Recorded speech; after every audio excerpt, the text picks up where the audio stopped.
Oh, hello. You surprised me. Well, take a seat and let's begin the discussion. British Columbia is known as being a major tourism destination, with its main draw factors being outdoor recreation and First Nations culture. British Columbia is also known as being a major source of marijuana and a haven for the marijuana culture. How do these two industries affect each other? Clearly, for some, the ability to buy and smoke marijuana without consequence would be a huge draw factor. Vancouver is one of the most cosmopolitan cities in the world, and one of the few cities that allows marijuana culture to happen so openly. For others, the criminal element that is involved in the production and distribution of marijuana, and has become more apparent in the past several years, could be a huge deterrent.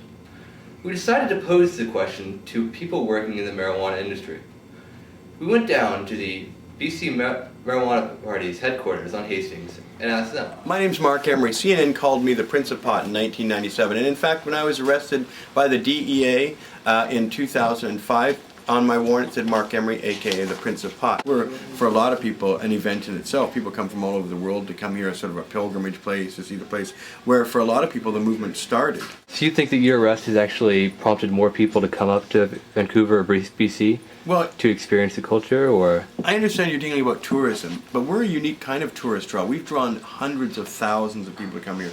We are one of the top 10 Vancouver scenes. People come up here. Well, you have 25 million Americans in a very oppressed country who smoke marijuana, and they hear all about this BC Bud, and they hear about this Vansterdam, and they hear about this cool political movement that started out of Vancouver that now affects the whole world and all of North America, and probably even their little town. California's on the verge of legalizing marijuana, and that's a state with 40 million people. If they legalize marijuana, they will get millions and millions of other Americans visiting as tourists to California for 3 weeks, and we will lose a lot of tourism because we're losing our ability to be cool. The Olympics, instead of being cool, have corporatized the city and made it a bit sterile, so that we're losing our cool gay districts and we're losing our cool pot districts, right? Because authorities only tolerate them. They don't promote them. They don't make it so that people feel welcome to come here. They still try and threaten people with, that's still against the law, or don't party too loudly and all this sort of stuff. And so Vancouver, I think, is going to lose its tourism edge because we're trying to make ourselves so ordinary.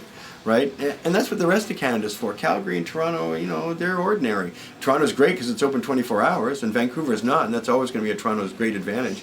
But our advantage here is counterculture, different lifestyles, different ways of living. Our block, little as it is, little tiny Amsterdam that it is, draws hundreds of thousands of people to the city every year. And the money they spend on us is just a minor fraction of what they spend in total. Sure, they might buy a bong here. Maybe they get me to autograph a t-shirt for 25 bucks or buy a bong. But every night they're in a hotel, it's $90 to $200, and they're eating in restaurants, and they're buying from all these local small businesses around here that rely on our stores to bring tourists so that people check out the restaurants at the end of the street. So it's a huge benefit to the overall economy for people? Yeah, because even if they spend $100 with us, they spent $400 being here, eating here, going out here, partying here. And that $400 is got to count as something we made happen. That Super Jaime movie's been seen by 500,000 to 1 million people on DVD alone. Wow. And all those people go, wow, that place looks cool, we've got to go there. People, every day I meet someone who saw that movie and is coming here as a consequence. And we have people coming as pilgrimages all over the world every day. Do you think marijuana in BC provides positive tourism benefits? Marijuana in BC would definitely provide positive tourism benefits because I have met more tourists in this place than anybody else.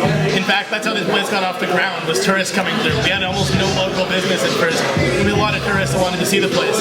And of course, once all of the high percentage of people in BC started knowing, we pay taxes on all of our sales, so the government for one, because we pay taxes on our sales, so the government obviously benefits from our financial bottom line, and also the movement benefit. Oh, good, you've returned. Well, as you've clearly seen, when interviewing people from the BC Marijuana Party, they have a very pro-marijuana view. But they do bring up some good points about the benefits that marijuana brings, especially to the tourism industry. However, do these positive benefits outweigh the negative impacts on BC? That's for you to decide.